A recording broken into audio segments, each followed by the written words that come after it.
Present మనతో పాటు Janasena leader చుక్క నాని గారు ఉన్నారు. వారితో ఒకసారి మాట్లాడదాం. రౌడీలు అంటున్నారు. మొన్న కూడా పవన్ కళ్యాణ్ గారు చెప్పడం చూస్తాం. బ్లేడ్‌లతో కోస్తున్నారు వేళ్ళ పైన అని చెప్పేసి, కలవడానికి వచ్చేసి అని చెప్పేసి. అండ్ నిజంగా ఇటువంటి జరుగుతున్నాయా? అవునబ్బా! నేనేమంటున్నా అంటే, ఇప్పుడు రౌడీలే మండలానికి ఒక ఇన్‌చార్జ్‌ని ఏసిర్రు. హ్మ్. ఈ రౌడీలు తిరగడానికి కారణం ఏం జెప్పు? ఈ రౌడీలు తిరిగితే రౌడీలే వస్తారు గదా! హ్మ్. ఆ! నేనేమంటున్నా అంటే, ఇవన్నీ పిచ్చి చేతలు, ఈ కోడి కత్తి కహానీలు ఇవన్నీ స్టోరీలు జేసి బంద్ జేయుర్రి. ఎందుకంటే, రానున్న రోజులలో అధికారం మాది. హ్మ్. మీరు జాగ్రత్తగుండాలి. మీరెట్లా వివరిస్తే మేము గూడా అట్లనే వివరిస్తాం. హ్మ్.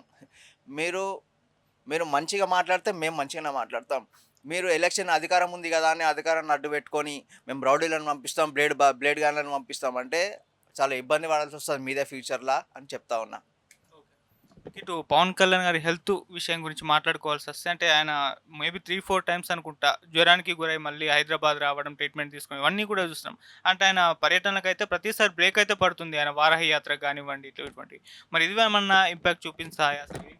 ఏం లేదు ఏమైందంటే అంటే బి బ్రేక్ ఎందుకయితుందంటే, యాక్చువల్లీ గవర్నమెంట్ ఇప్పుడున్న ప్రెజెంట్ గవర్నమెంట్ మాకు పర్మిషన్ ఇయ్యట్లేదు. హ్మ్. హ్మ్.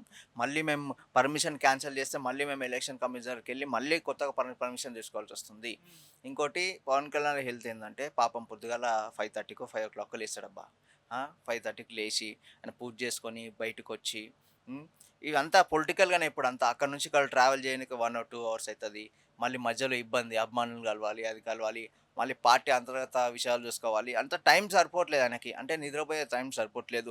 మళ్ళా రాత్రి 11, 12 అయితుంది. ఈ హెల్త్ ఇష్యూస్ వస్తా ఉన్నాయి. నేను గూడా చెప్తా ఉన్నా అన్నగారికి. చాలా జాగ్రత్తగా ఉండాలి అని చెప్పి కోరుతా ఉన్నా. ఓకే.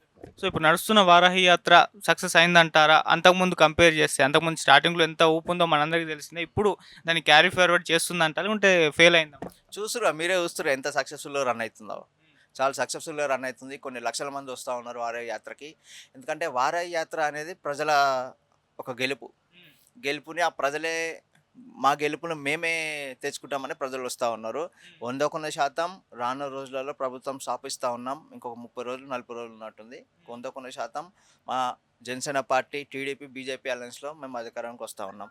ప్రజల మంచికి ఒక మంచి అడుగులు పడబోతా ఉన్నాయి రానున్న రోజుల్లో. ఇటు గాజు గ్లాస్ ఉంది కదా! దాని సింబల్‌ని ఫ్రీ సింబల్ చేశారంట కదా! మరి దాని ఇంపాక్ట్ ఏమన్నా ఉంటుందా? అంటే జనసేన పోటీ చేసే 21 స్థానాల్లో గాజు సింబలే ఉంటుంది. మిగతా స్థానాల్లో వేరే పార్టీ అప్లై చేసుకున్న వాళ్ళకి గాజు సింబల్ ఇస్తుంది. సో, దీనివల్ల మిగతా 2 పార్టీలకు బీజేపీకి గాని, టీడీపీకి గాని నష్టం వాటిల్లే ఛాన్స్ అయితే ఉన్నాయి కదా! అయితే మేము గూడా మా లీగల్ టీమ్ గూడా ట్రై చేస్తా ఉంది అట్లా చేయొద్దని. హ్మ్. ఎందుకంటే మాది ఇంకా తెలంగాణలో పోటీ చేసినాం గదా! అవును. మొన్న తెలంగాణలో ఇప్పుడు ఎట్లాంటి వచ్చినాయో చూసినాము. హ్మ్. అంతకుముందుకు ఏపీలో పోటీ చేసినప్పుడు ఒకరున్నారు. మినిమమ్ అంటే ఒక సింబల్ ఒక పార్టీకి కేటాయించాలంటే మినిమమ్ ఒక 10 మంది ఎమ్మెల్యేలన్నా ఉండాలి. హ్మ్. పర్మనెంట్‌గా కేటాయించాలంటే. సో, మేము దాంట్లో ఇంకా సక్సెస్ కాలేదు కాబట్టి ఈ అది ఫ్రీ సింబల్ అనేది చేసిందనమాట. మేము కూడా ఎలక్షన్ కమిషనర్ కోరుతా ఉన్నాం అట్లా చేయొద్దని. హ్మ్. ఎందుకంటే మేము రానున్న రోజులలో చాలా బలంగా వెళ్తా ఉన్నాం. మాకు అధికారం ఉన్నా లేకున్నా ఒక 10, 11 సంవత్సరాల నుంచి ప్రజల్లో ఉన్నాం. ప్రజలకి మా సొంత నిధులన్నీ కేటాయిస్తా ఉన్నాం. హ్మ్. కాబట్టి మా మా ఒక గ్లాస్ గార్డ్స్ గుర్తుని మాకే ఉంచి వేరే వాళ్ళకి ఫ్రీ అట్లా చేయకుండా చేయాలని కోరుతా ఉన్నాం. ఓకే. ఇటు పవన్ కళ్యాణ్ గారి పైన యునైటెడ్ ఫ ఫ్రంట్ అని చెప్పేసి కొన్ని చిన్న చిన్న పార్టీలున్నాయి గదా! ఒక బకెట్ గుర్తున్న పార్టీ అధ్యక్షుడు కంప్లెయింట్ చేశాడు. బకెట్ గుర్తుంది. ఇది కూడా గాజు గ్లాస్ లాగా ఉంటుంది. దీనివల్ల మా పార్టీకి ఇంపాక్ట్ చూపిస్తుంది. అందుకే పవన్ కళ్యాణ్ గారు నాకు 5,00,00,000 ఆఫర్ ఇస్తా అన్నారు.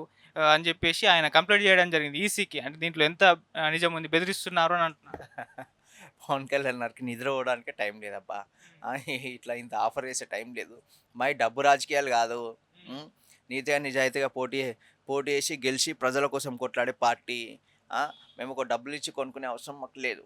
నీతిగా ఉన్న నిజాయితీల పార్టీ కష్టపడ్డ పార్టీల నాయకులకే ఇస్తా ఉన్నాం. హ్మ్. కాబట్టి అట్లా అంటే ఈ ఒక రాంగ్ ఎలిక్షన్ తీసుకొచ్చి ప్రజలలో మైండ్ డైవర్ట్ చేయడం కోసం ప్రయత్నిస్తా ఉంది హ్మ్. అధికార పార్టీ. హ్మ్. ఇట్లాంటివి చేయొద్దని కోరుతాం. ఓకే. ఇటు చిరంజీవి గారు చూసుకుంటే మరి పవన్ కళ్యాణ్ గారి జనసేన పార్టీకి ఫండ్స్ ఇవ్వడం కూడా చూస్తున్నాం. సో, అలాగే ఆల్ ది బెస్ట్ కూడా చెప్పేశారు. మరి ముందు ముందు ఎలక్షన్స్ దగ్గరలో ఉన్నాయి గాబట్టి మరి చిరంజీవి గారు ఏమన్నా క్యాంపెయిన్ చేసే ఛాన్సెస్ ఏమన్నా కనిపిస్తున్నాయా? అంటే మా పార్టీ మా సొంత డబ్బులతోనే పార్టీని ఖర్చు పెడతా ఉన్నాం. హ్మ్. ఎవరిని ఇప్పుడు లేకపోతే ఎవరు ఇండస్ట్రియల్‌నో లేకపోతే బిజినెస్ మ్యాన్‌నో బెదిరించి డబ్బులు తీసుకోలేదు. మా కష్టపడ్డ డబ్బులే పార్టీకి ఇస్తా ఉన్నాం. ఆయన చిరంజీవి గారు కూడా ఆయన కష్టపడ్డ డబ్బులు పార్టీకి డొనేట్ చేస్తాం. ఎందుకంటే మాకు కూడా ఖర్చులు ఉంటాయి కదా పొలిటికల్‌గా. ఒక పెట్టి ఒక ఏరియాలో ఒక మీటింగ్ చేయాలంటే మాక్సిమం 20, 30 లక్షలు కావాలి. డబ్బులు సరిపోవట్లేదు. ప్రజలకి ఇప్పుడు ప్రజల మంచి కోసం వస్తున్నాం మేము. ప్రజల్ని దోచుకోవాలని అనుకుంటే ఆ ఇండస్ట్రియల్ దగ్గరనో, బిజినెస్ మ్యాన్ దగ్గరనో డబ్బులు తీసుకొని, డబ్బులు ఖర్చు పెట్టి చేయొచ్చు మేము. అట్లా కాకుండా చేస్తా ఉన్నాం. అట్లనే మేము గెలుస్తా ఉన్నామని చిరంజీవి గారు కూడా చెప్తా ఉన్నారు. అందుకే ఆల్వేస్ చెప్పి మమ్మల్ని బ్లెస్ చేసినారు. మా పార్టీకి ధన్యవాదాలు చెప్తా ఉన్నాం చిరంజీవి గారికి. క్యాంపెయిన్ ఏమైనా చేసే ఛాన్స్ ఉందా? మెగా ఫ్యామిలీ నుంచి ఎవరైనా హీరోలు వచ్చే ఛాన్స్ ఏమైనా కనిపిస్తుందా? ఏమో తెలవదు. చూద్దాం ముందు ముందు. మీకు ఇటు వాలంటరీ వ్యవస్థ పైన ఒకప్పుడు పవన్ కళ్యాణ్ గారు ఎటువంటి వ్యాఖ్యలు చేస్తారో మనందరికీ తెలిసింది. ఆ తర్వాత చంద్రబాబు నాయుడు గారు కూడా వాలంటరీ వ్యవస్థ పైన విమర్శలు చేశారు. సో అటువంటి వాలంటరీ వ్యవస్థకు ఇప్పుడు చంద్రబాబు గారు 5,000 సాలరీ ఉన్నదని 10,000 చేస్తాము అధికారంలోకి వచ్చాకని అంటున్నారు. ఎందుకు అప్పుడు విమర్శించారు? మరి ఇప్పుడు ఎందుకు ఎంకరేజ్ చేస్తున్నారు? వాలంటరీ వ్యవస్థ అనేది ఇప్పుడు ఒక డిగ్రీ చేసినోళ్ళు, ఒక బీటెక్, ఎంబీఏ చేసినోళ్ళు వాలంటరీ వ్యవస్థకు తీసుకొచ్చి పెడతా ఉన్నారు. వాళ్ళ సాలరీ ఎంత తెలుసా?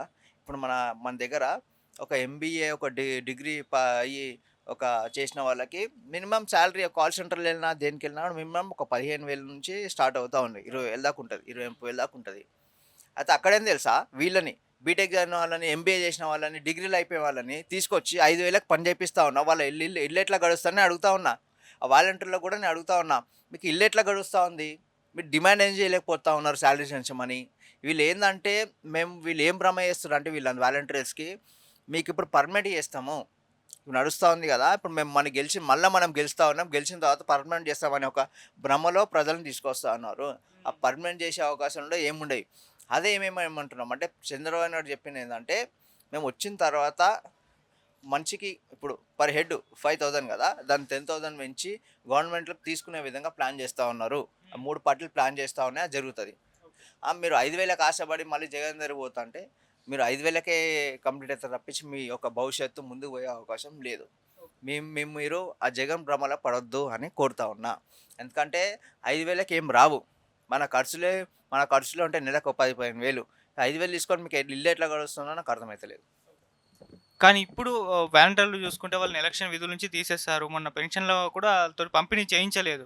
చాలామంది వాలంటీర్లు రిజైన్‌లు చేసి వైసీపీ కార్యకర్తలుగా వర్క్ చేస్తున్నారు. జగన్మోహన్ రెడ్డి గారు వీళ్ళందరి చేత బలవంతంగా రిజైన్‌లు చేపిస్తున్నారని కూడా అంటున్నారు.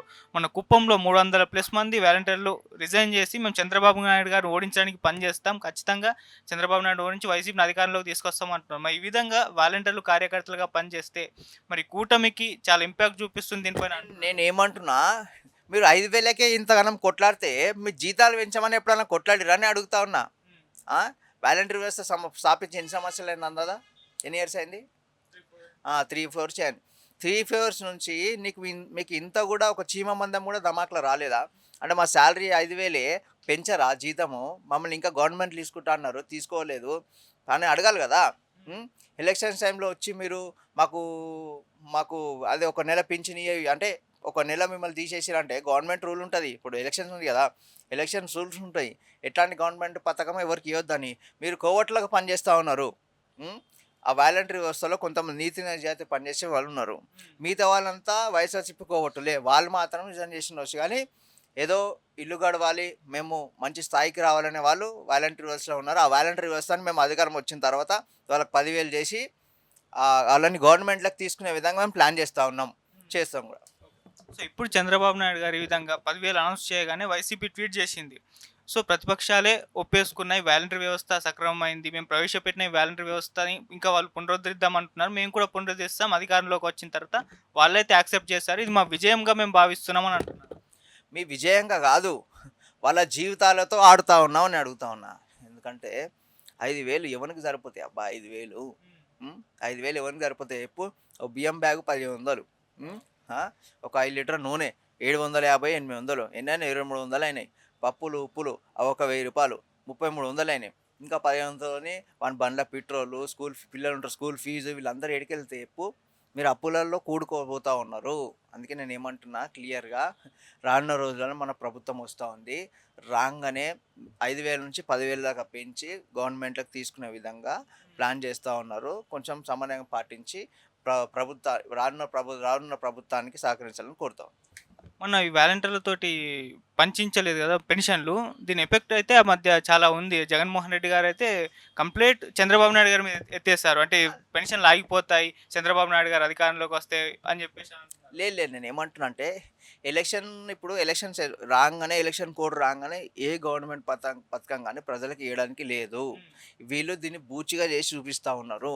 హ్మ్. అది మనది కాదుగా ప్రాబ్లము. ఇప్పుడు అపోజిషన్ పార్టీ ఆపేది కాదు కదా, సెంట్రల్ ఆపింది అది. ఎలక్షన్ కమిషనర్ ఆపింది. ఎలక్షన్ కమిషనర్ అంటే ఓట్లు దగ్గరకు వచ్చిన తర్వాత ఎట్లాంటి పథకం కానీ ప్రజలకు ఇవ్వడానికి లేదు. ఓకే. హ్మ్. ఈ వాలంటరీ వ్యవస్థని ఒక పార్టీ లాగా కేటాయిస్తున్నారు కాబట్టి, ఈ పొలిటికల్ పార్టీ ఏజెండా కాబట్టి అది దాన్ని స్టాప్ చేసినారు. సో నేను ఏమంటున్నా అంటే రానున్న రోజులలో ఈ ఇవి 2 నెలల పైసలు అన్నీ కలిపి మీకు మీ కుటుంబాలు చాలా బలంగా నిలబడి కుటుంబాలు నడిచే విధంగా ప్లాన్ చేస్తా ఉన్నాం అని చెప్పి కోరుతా ఉన్నా. ఇప్పుడైతే ఎటువంటి ఇంపాక్ట్ అయితే ఈ కూటమి పైన చూపించేది వాలంటీర్ వ్యవస్థ పైన అని అంటారు. అంటే వాలంటీర్ వ్యవస్థ ఇగో నేను చెప్తా ఉన్నా, కొంతమంది ఉన్నారబ్బా వాలంటరీ వ్యవస్థలనే కొంతమంది వైఎస్ఆర్సీపీకి ఓట్లున్నారు. వాళ్ళు మాత్రమే ఇట్లా ప్లాన్ చేస్తా ఉన్నారు. మిగతా వాళ్ళంతా ధమాక్‌తోని పని చేస్తా ఉన్నారు. వైసీపీ కార్యకర్తలు ఎవరైతే ఉన్నారో వాళ్ళు మాత్రమే ఇట్లా ప్రజలకి భ్రమ చేస్తా ఉన్నారు.